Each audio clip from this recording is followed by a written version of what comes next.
Essa velha só precisa durar mais um pouco para acertar tudo, depois ela morre e ficamos juntos.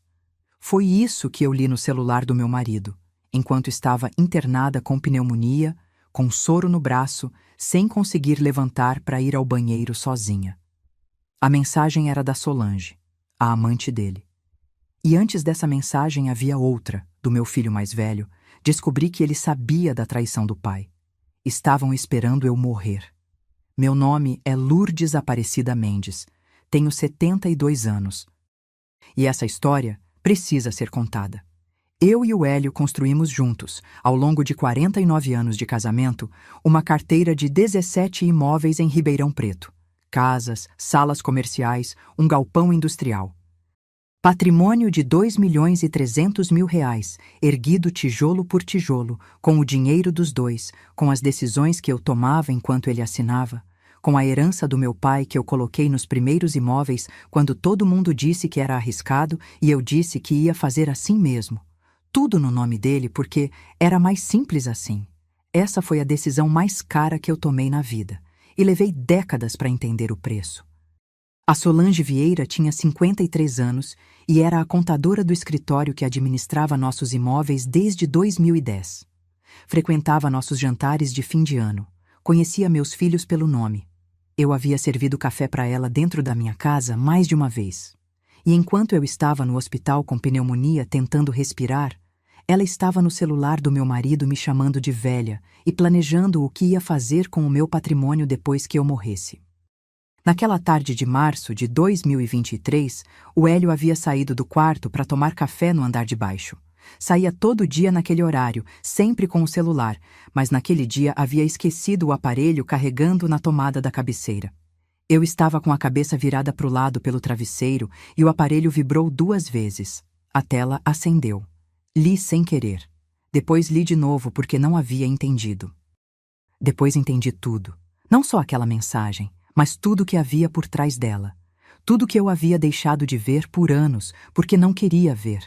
Tudo que agora não tinha mais como não ver.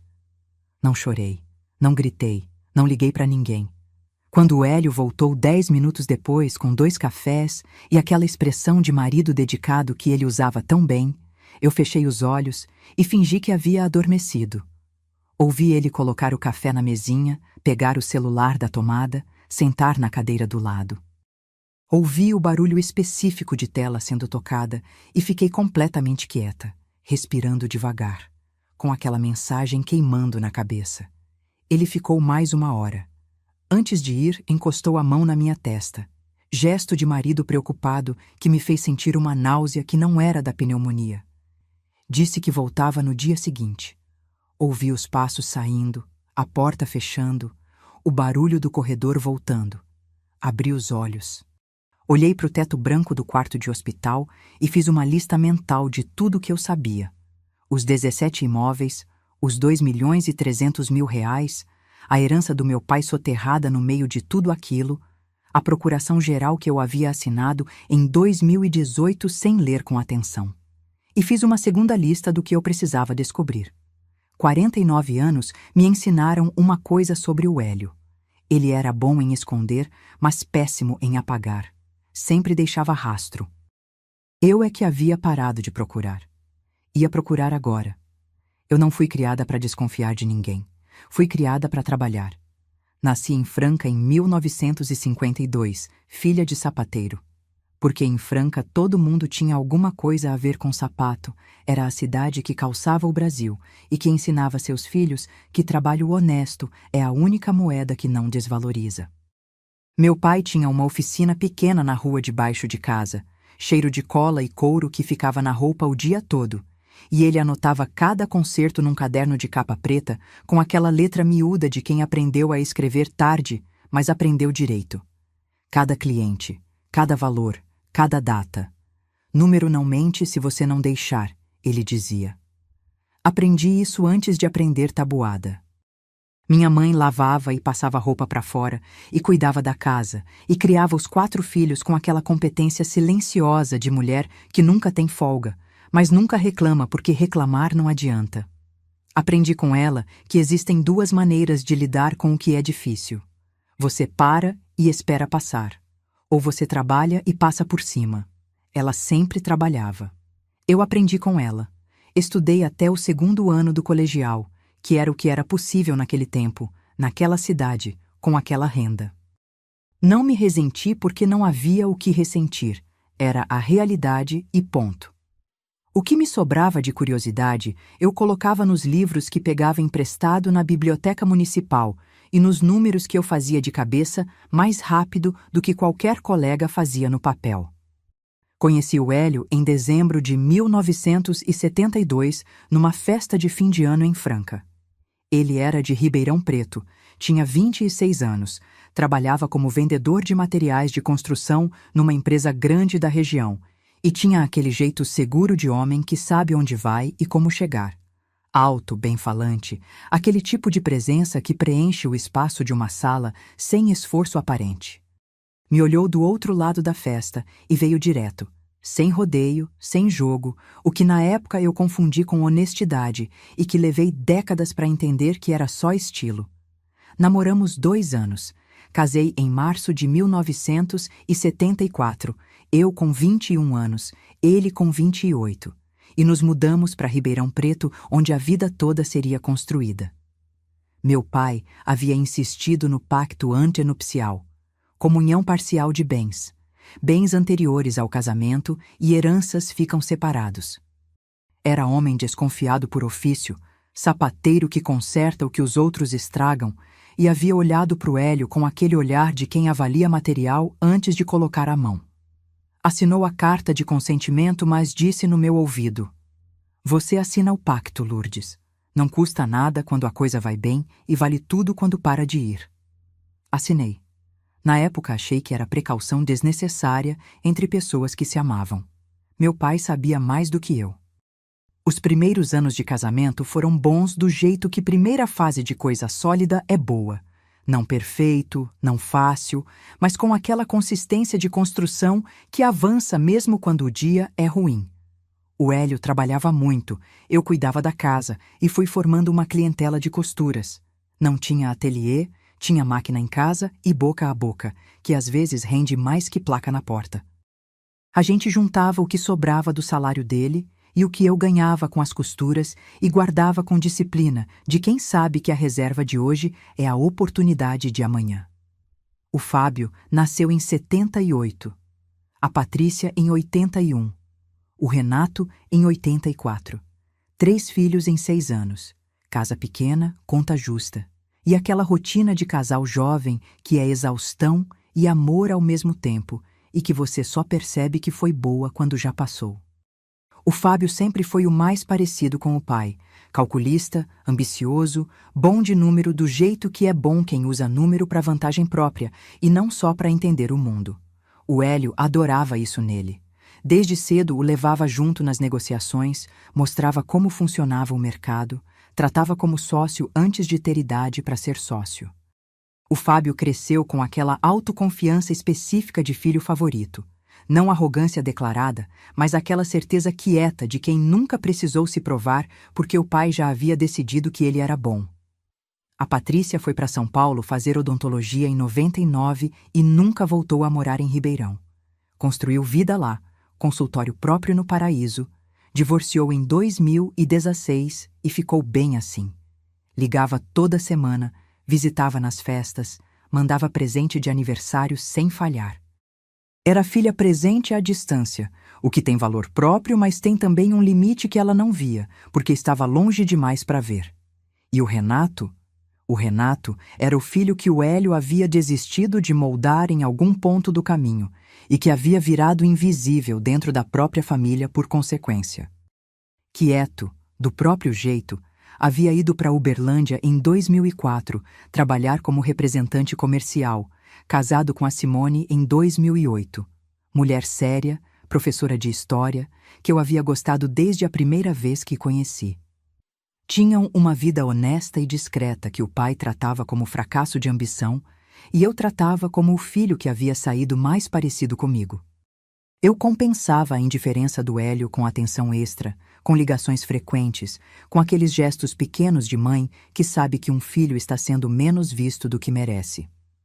O Renato nunca falou sobre isso diretamente, mas uma vez, numa ligação de domingo, disse que eu era a pessoa com quem ele conseguia falar de verdade. Guardei aquilo. A história dos imóveis havia começado em 1982 com o primeiro terreno, dinheiro juntado em 8 anos de casamento, decisão que eu havia defendido quando o Hélio queria comprar carro novo. Ele queria o carro, eu queria o terreno.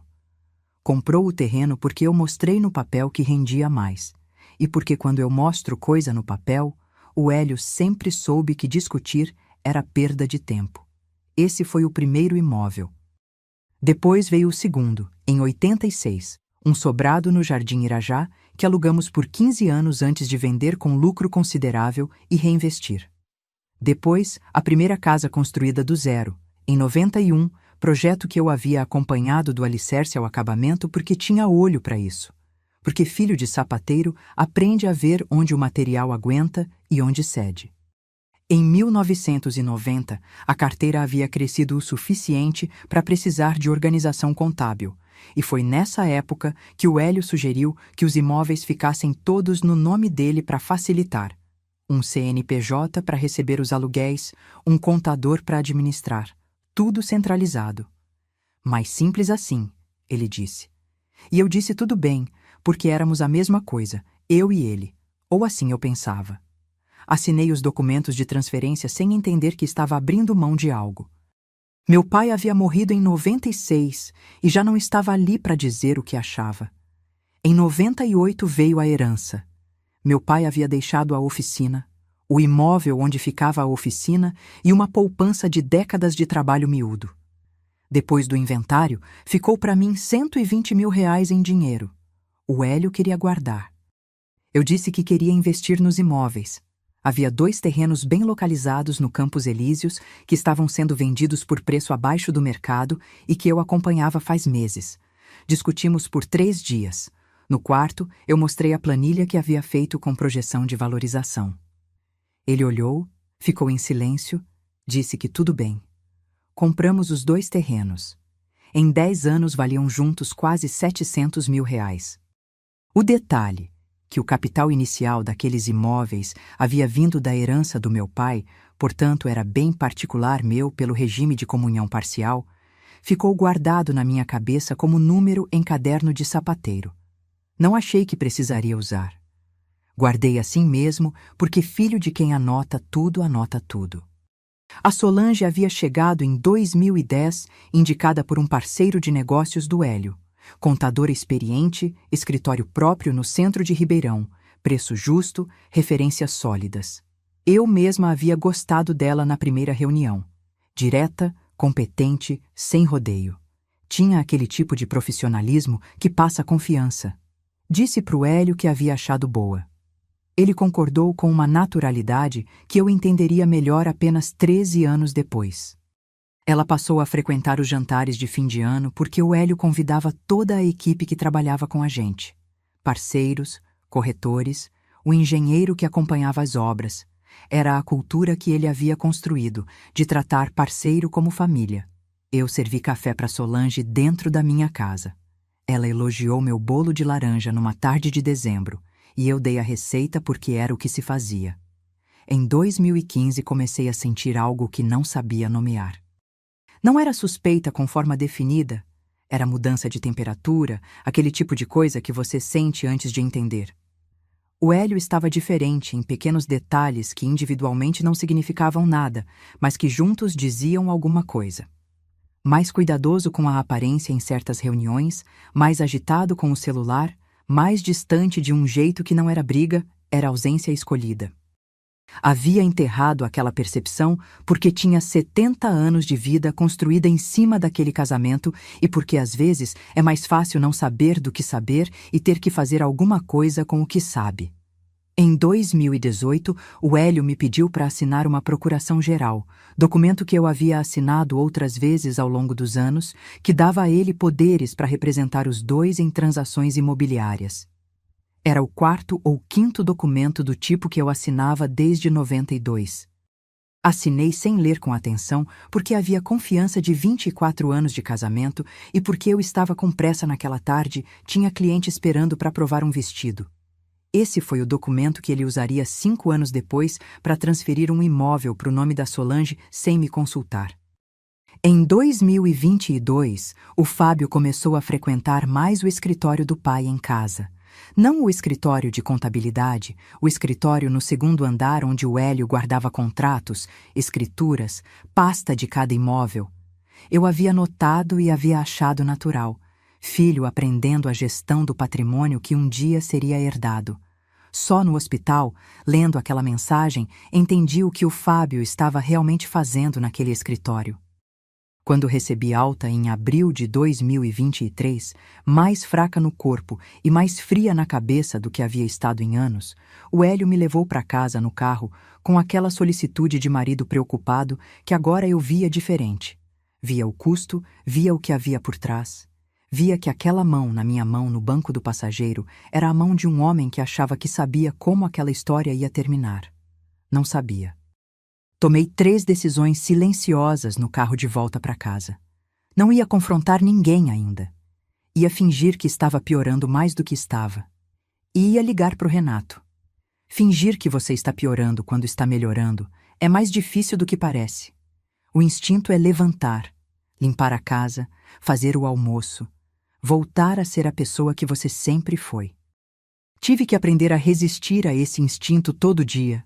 Ficar na cama mais tempo do que precisava, aceitar ajuda com coisa que conseguia fazer sozinha, deixar a casa com aquela desordem discreta de lugar onde a dona não tem mais energia para tudo. Era performance. E eu me saía bem porque tinha motivação real. O Hélio comprou a performance completamente. Ficava em casa mais, preocupado, atencioso da maneira específica de homem que sente culpa e não sabe o que fazer com ela. Trazia fruta, perguntava se eu havia comido, ligava 2 vezes por dia quando saía. Eu recebia tudo com aquela gratidão de esposa doente e guardava cada detalhe. Não de amargura, de inventário. Amargura paralisa. Inventário é ferramenta. Nos primeiros dias em casa fiquei na cama mais do que precisava e fui deixando os pensamentos se organizarem.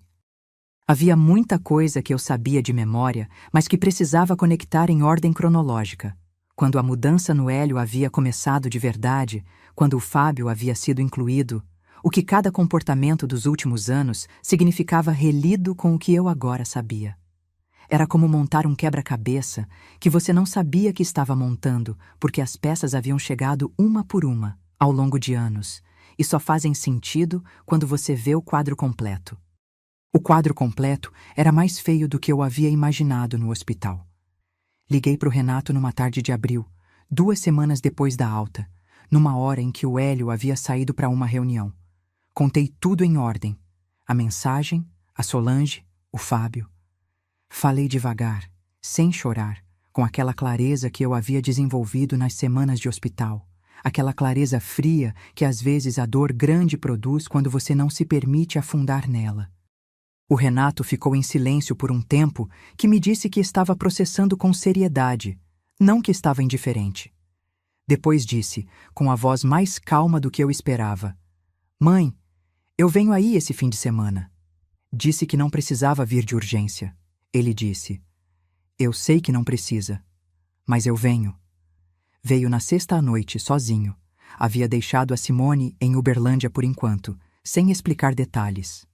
340 quilômetros de carro, 3 horas e meia pela BR-0560, e ele estava na minha cozinha no sábado de manhã, com aquele jeito dele de homem que cresceu sentindo que nunca era suficiente para o pai e que havia desenvolvido uma solidez própria por causa disso. Não apesar da dor, por causa dela. Às vezes o que nos diminui nos faz mais sólidos se a gente não se curva. Fiz café, fiz pão de queijo.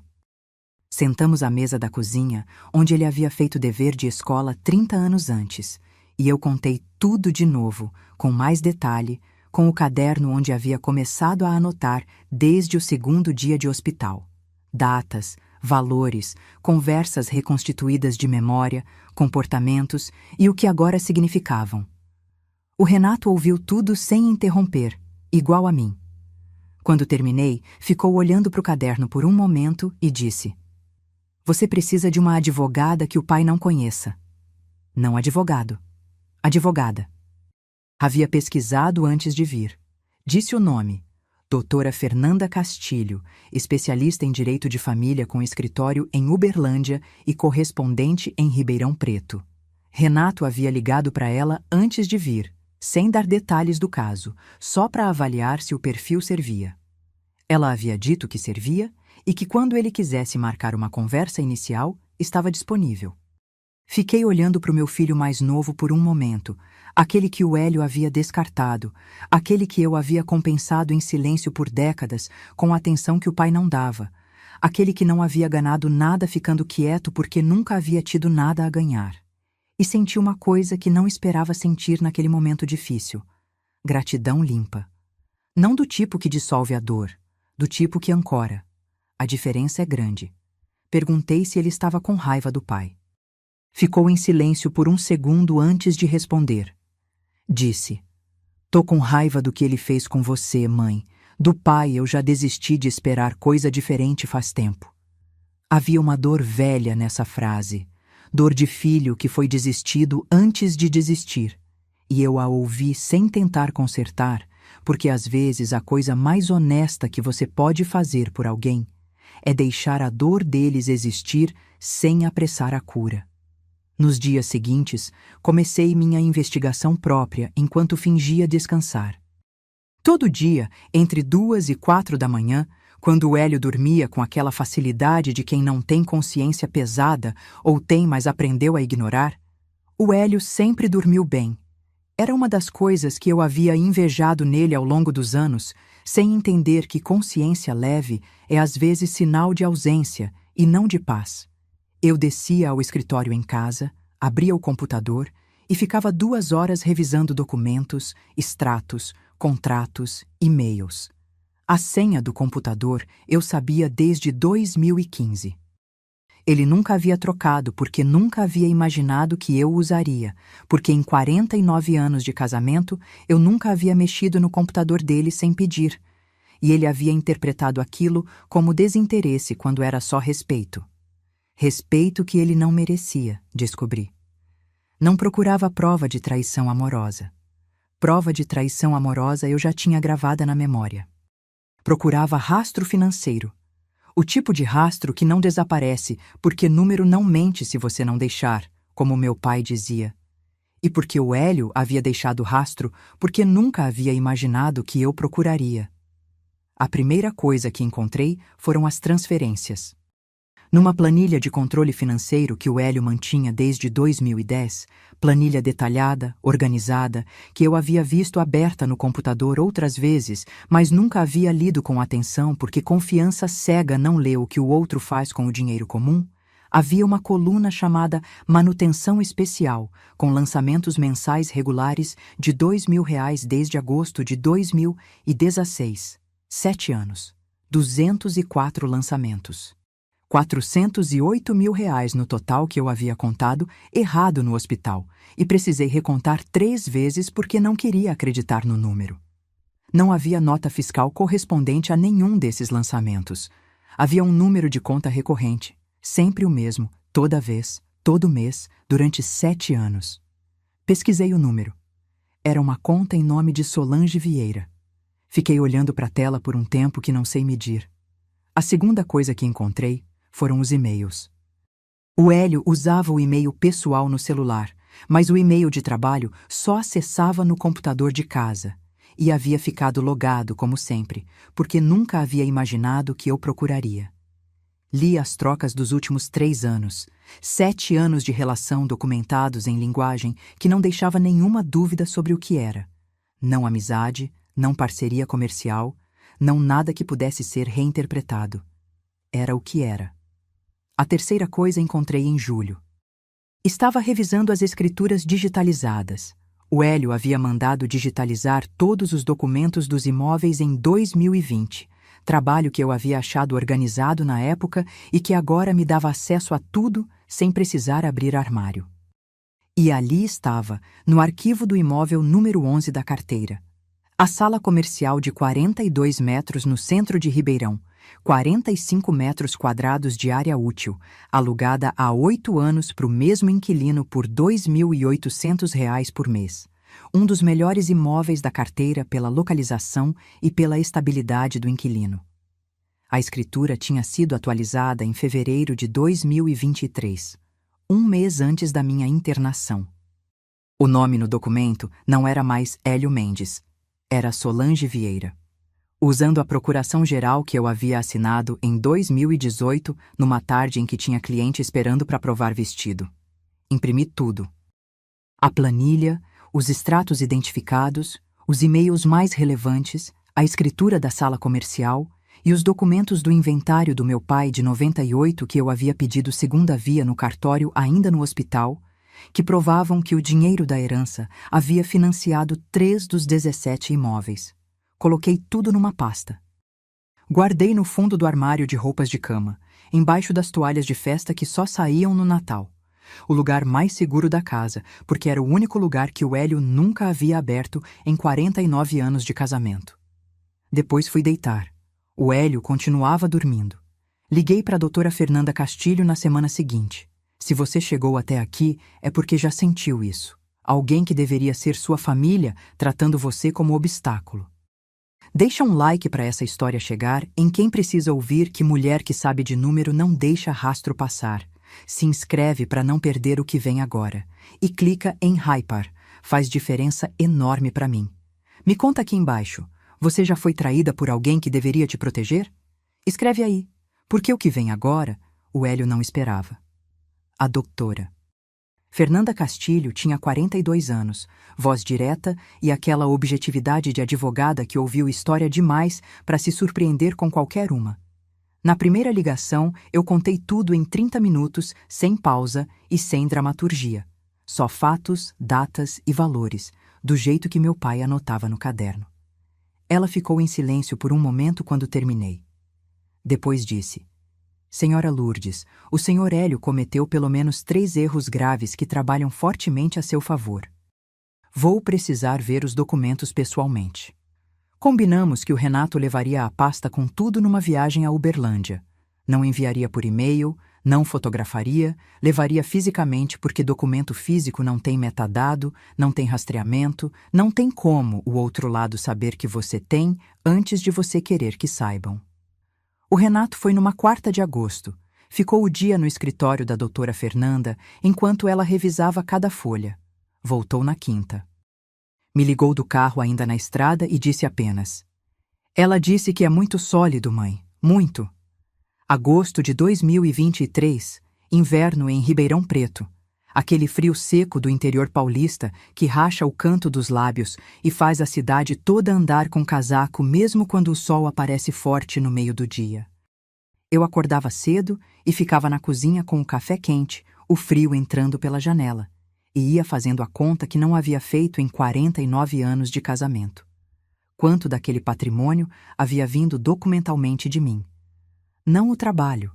O trabalho era metade de tudo, sempre havia sido, mas trabalho de dona de casa e gestora de imóveis é difícil de quantificar em papel. O que eu procurava era o que tinha número, data e assinatura. A herança do pai, R$ 120 mil em 98, investida nos imóveis números 8, 9 e 10 da carteira, que hoje valiam juntos aproximadamente R$ 700 mil. Bem particular meu pelo regime de comunhão parcial que meu pai havia insistido em assinar. Investida em imóveis que ficaram no nome do Hélio porque era mais simples assim. A conta era simples, o número era grande e eu tinha o papel.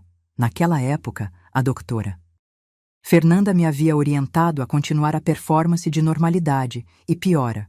Nada de confronto, nada de mudança de comportamento que pudesse alertar o Hélio de que algo estava sendo planejado.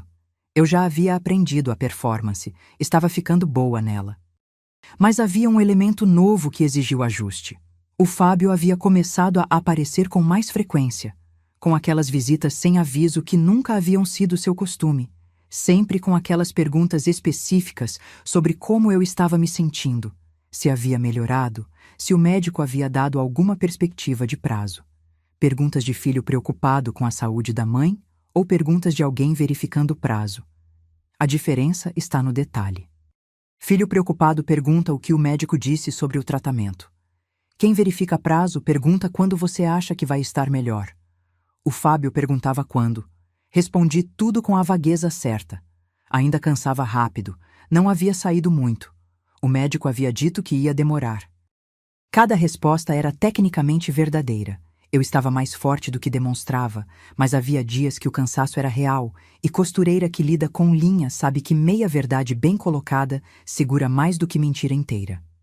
O Fábio ia embora aparentemente satisfeito. Eu ia ao escritório rever os documentos. Em setembro, a doutora Fernanda me ligou com a estrutura completa da ação. Entrariam com 3 frentes simultâneas. Reconhecimento de meação sobre todos os 17 imóveis, com ênfase especial nos 3 financiados pela herança do pai, que eram juridicamente meus, com mais força ainda. Contestação da transferência da sala comercial por uso irregular de procuração. A procuração de 2018 havia sido outorgada para representação em contratos de aluguel e manutenção, não para transferência de propriedade, o que tornava o uso dela para essa finalidade inválido, e restituição das transferências mensais disfarçadas como manutenção, que somavam R$408 mil ao longo de 7 anos e que a perícia contábil provaria sem dificuldade. Ouvi cada detalhe com o caderno aberto, fazendo anotação como sempre. Ela disse no final, com aquela voz de quem não costuma comentar além do necessário: "A senhora é a cliente mais organizada que já tive." Disse que era porque havia aprendido com um sapateiro que número não mente se você não deixar. Ela ficou em silêncio por um segundo. Depois deu uma risada curta e disse que ia usar isso na petição. Em outubro de 2023, a doutora Fernanda protocolou a ação numa terça-feira de manhã. A juíza concedeu a tutela antecipada no dia seguinte. Bloqueio imediato de movimentação de todos os 17 imóveis, sem exceção, sem prazo para desbloqueio, até decisão final do mérito. Nenhuma venda, nenhuma transferência, nenhuma hipoteca. O Hélio descobriu na sexta de manhã pelo advogado dele. Eu soube que ele havia descoberto porque o celular tocou 3 vezes seguidas, enquanto eu estava no mercado escolhendo tomate. 3 chamadas em 5 minutos. O que não era o padrão do Hélio, que era homem de mensagem antes de ligar. Deixei as 3 cair. Paguei as compras. Conversei 1 minuto com a Maria da Caixa sobre o calor que havia feito na semana anterior. Peguei as sacolas. Fui pro carro. Coloquei as sacolas no banco de trás com calma. Liguei o motor. Só então peguei o celular e liguei de volta. Ele atendeu no primeiro toque. A voz estava diferente. Não de raiva ainda, de confusão, de quem levou um golpe e ainda está tentando entender de onde veio. "Lourdes, o que é essa ação?" "É o que parece, Hélio." "Você entrou com ação contra mim?" "Entrei com ação pelo que é meu." Silêncio longo. Depois, "A gente precisa conversar." "Precisa, mas não hoje." Desliguei. Fui para casa. Guardei as compras na geladeira. Fiz almoço. Comi sozinha porque o Hélio não apareceu. Ligou de novo às 2, deixei cair de novo, mandei mensagem dizendo que ia dormir cedo. Dormi cedo de verdade. Estava cansada. Não de fraqueza, de trabalho feito. É um cansaço bom, o de quem executou o que planejou. O Hélio passou o fim de semana tentando conversar, e eu passei o fim de semana não deixando, não de maneira dramática, não saindo de casa ou recusando falar, mas com aquela habilidade específica de mulher casada há décadas de estar presente e inacessível ao mesmo tempo. Respondia perguntas práticas com respostas curtas, evitava as outras com timing preciso, ia dormir cedo, acordava cedo, mantinha a rotina com uma normalidade que claramente o deixava mais nervoso do que briga aberta teria deixado. Briga, ele sabia enfrentar. Calma calculada, ele não sabia. Na segunda-feira, ele chegou em casa no fim da tarde com o advogado dele, Dr. Marcelo, homem de 50 e poucos anos, terno escuro, pasta de couro legítimo, aquela postura de quem foi contratado para intimidar e que cobra caro por isso. Sentaram na sala. Eu servi água porque era o que se fazia e porque queria observar a expressão do advogado quando a mulher que estava processando o cliente dele trouxe água sem tremer na mão e sem nenhuma expressão de desconforto no rosto. Ele abriu a pasta. Disse que havia algumas questões a serem esclarecidas sobre a ação protocolada e que seria do interesse de todos uma resolução amigável antes que o processo se tornasse mais extenso e oneroso. Falou por uns 5 minutos, com aquele vocabulário jurídico que é projetado para parecer mais complicado do que é.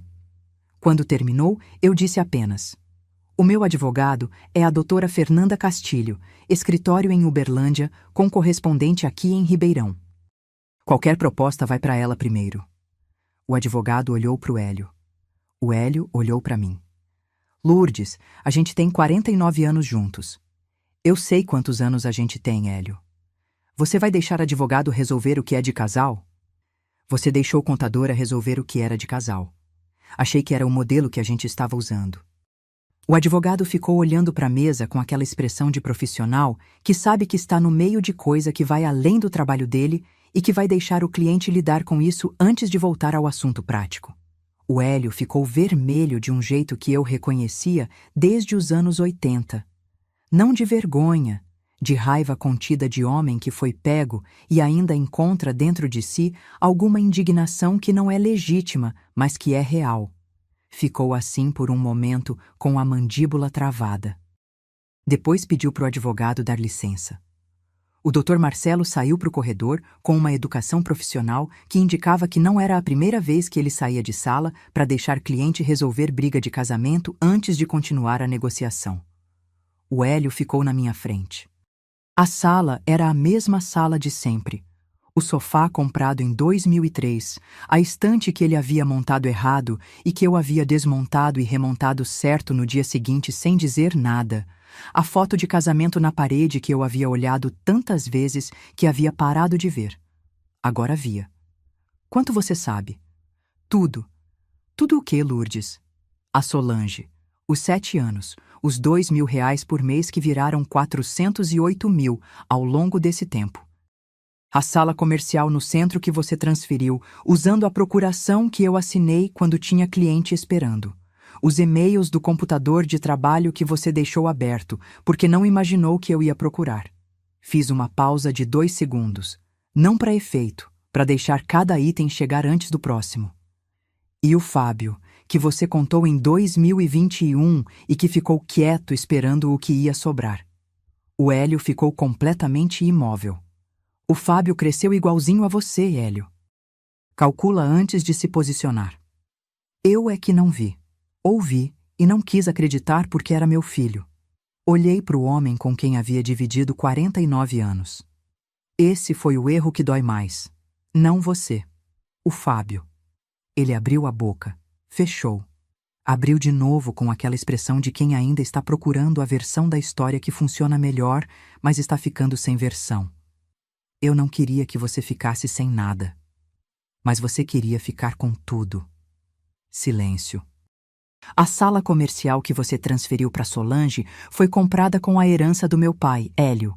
Tenho o recibo do depósito do inventário de 98, tenho o contrato de compra de 2001 e tenho o laudo de rastreamento financeiro que a doutora Fernanda mandou fazer, que mostra o caminho do dinheiro do inventário até aquela escritura.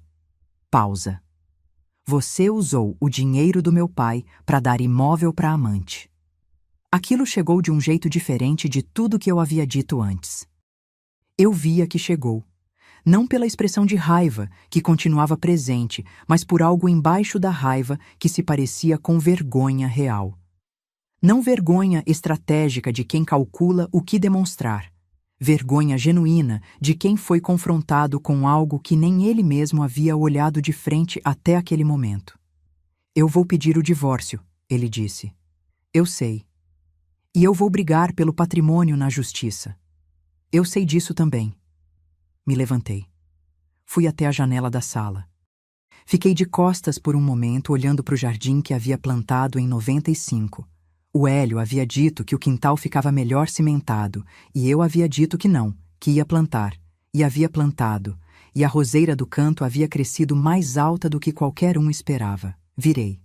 Briga, Hélio, vai ser longo, vai ser caro, vai ser público, e no final a doutora Fernanda vai mostrar para a juíza o que eu mostrei para você agora. Mais os e-mails, mais os extratos, mais o laudo de rastreamento da herança do meu pai. Pausa. Ou você conversa com o Dr. Marcelo sobre o que é razoável e a gente termina isso com o que sobrou de dignidade entre a gente. Chamei o Dr. Marcelo de volta. Os três ficamos mais 1h30 na sala. Não briga, negociação fria e detalhada. O tipo que acontece quando os dois lados sabem o que o outro tem e sabem que o outro sabe. O Dr. Marcelo era competente no que fazia. Tentou 3 ângulos diferentes para reduzir a participação dela.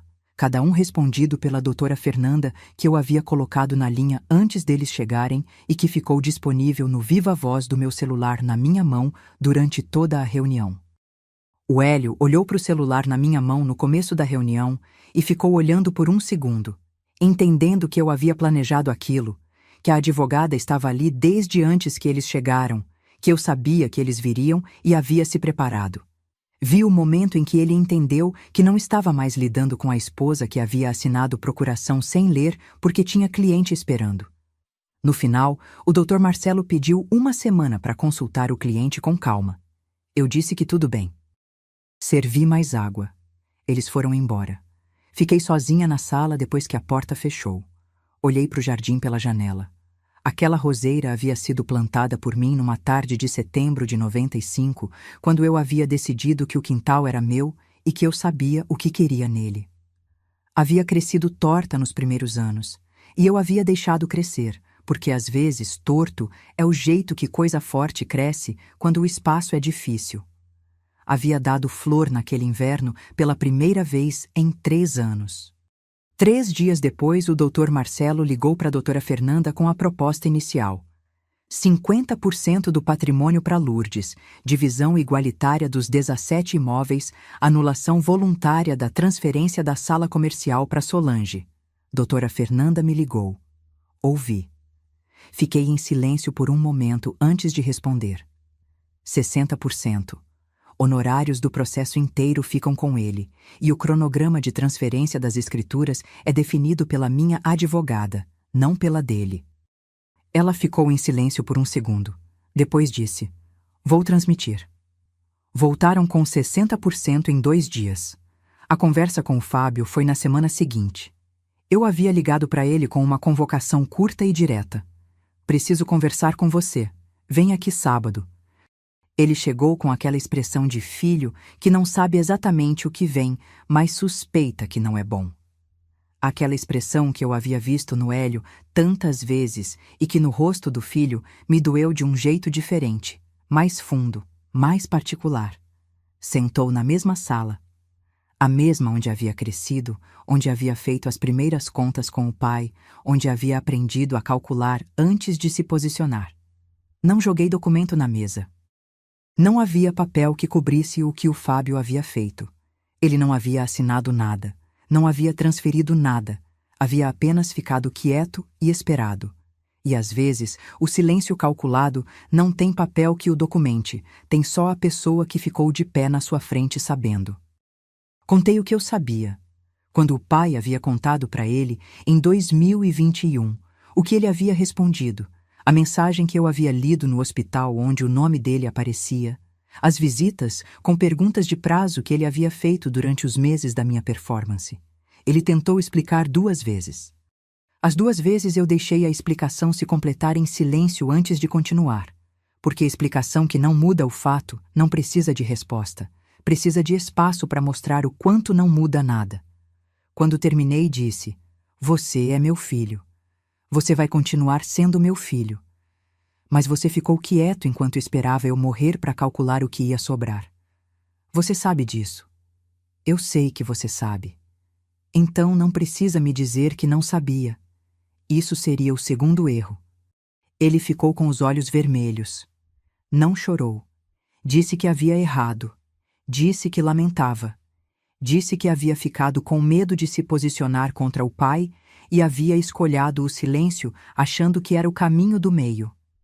Eu disse que caminho do meio em traição não existe, que silêncio tem lado. Depois fiquei em silêncio por um momento e disse o que era também verdade. Você ainda é meu filho. Isso não muda. Mas confiança não volta com uma conversa. Volta com tempo e com escolha. Você vai ter que escolher, Fábio. Não hoje, não agora. Mas vai ter que escolher. Ele assentiu. Foi embora. Eu fui regar o jardim. Janeiro de 2025. Verão em Ribeirão Preto. Aquele calor que começa antes das 7 da manhã e que faz a cidade toda andar mais devagar, que torna as sombras curtas e o asfalto irradiante, que faz as plantas crescerem mais rápido do que você consegue acompanhar se não ficar de olho. A roseira do canto do jardim havia dado as primeiras flores em 3 anos naquele janeiro. Não porque eu havia feito nada diferente no cuidado, só porque havia chegado a hora dela. O divórcio foi finalizado na 2ª semana de janeiro, numa quinta-feira de manhã, no Fórum de Ribeirão Preto. Eu havia ido com a doutora Fernanda, que havia viajado de Uberlândia na véspera e ficado num hotel próximo. Saímos do fórum no começo da tarde, com o sol de verão batendo na calçada com aquela intensidade que torna tudo nítido demais, as cores, as sombras, o barulho do trânsito da avenida. Ficamos um momento paradas na calçada antes de ir cada uma para o seu carro. Ela disse, 60% de 2.300.000, mais a sala comercial de volta, mais os honorários, além da restituição das transferências mensais que vai correr em processo separado. Fez uma pausa. A senhora fez um bom negócio. Eu disse. Eu fiz o negócio que era meu desde o começo. Ela sorriu. Não o sorriso profissional, o outro, o que sai quando a pessoa concorda de verdade. Disse que eu havia sido a cliente mais organizada da carreira dela. Eu disse que era porque tinha aprendido com um sapateiro que número não mente se você não deixar. Ela disse que ia colocar isso na parede do escritório. Eu disse que meu pai ia gostar de saber. Nos despedimos na calçada e eu fui para o meu carro sozinha. Sentei. Liguei o ar-condicionado. Fiquei em silêncio por um momento antes de ligar o motor. Não de tristeza, de chegada. Como quando você termina uma viagem longa e fica um segundo parada antes de sair do carro, só para deixar o corpo entender que chegou. Liguei para o Renato. Ele atendeu no segundo toque com a voz de quem estava esperando aquela ligação desde cedo. Disse apenas, acabou? Disse que tinha acabado. Ele ficou em silêncio por um segundo. O tipo de silêncio que carrega muita coisa comprimida, anos de ser o filho que o pai havia descartado, meses de ser o filho que havia ficado quando os outros não ficaram, semanas de viagens para Ribeirão para ajudar com documentos e decisões e presença. Depois disse, com a voz levemente diferente de sempre. A Simone e eu encontramos um apartamento em Ribeirão, mãe. 10 minutos daqui. Se a senhora topar. Topei antes de terminar de entender completamente o que estava aceitando. Topei porque era certo, não o certo de obrigação, o certo de escolha. Ele e a Simone se mudaram em março de 2025. Apartamento no mesmo bairro, distância de quem quer estar perto, mas entende que perto demais não é favor, é peso. O Renato passou a aparecer nas quartas à tarde, não porque eu havia pedido, porque havia virado hábito natural, aquele tipo de presença regular que não precisa de convite porque já virou parte da rotina. A Simone vinha junto às vezes, e eu gostava dela com aquela simplicidade de quem reconhece qualidade quando encontra.